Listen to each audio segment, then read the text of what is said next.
காசுக்கு ஆசைப்பட்டு பிஞ்சு உயிரை விலை போட்டு விற்ற கொடூர மருத்துவர்.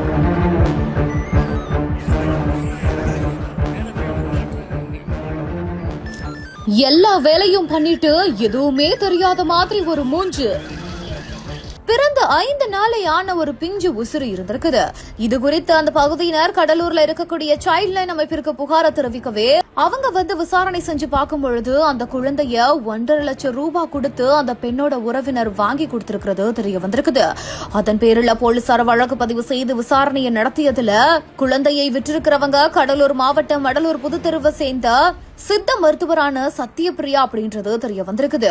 அதுக்கப்புறமா அவங்கள பிடித்து விசாரணை செய்து அவங்களோட வீட்டை சோதனையிட்டு பார்க்கும் பொழுது சித்த மருத்துவர் சத்யபிரியா தவறான உறவுல பிறக்கக்கூடிய குழந்தைகளை இது மாதிரியாக விற்பனை செய்துட்டு வரதும் அது போன்ற ஒரு குழந்தைய தான் இப்போ 1.5 லட்சம் ரூபாய்க்கு ஒரு பெண்ணுக்கு விற்பனை செய்திருக்கிறதும் தெரிய வந்திருக்குது.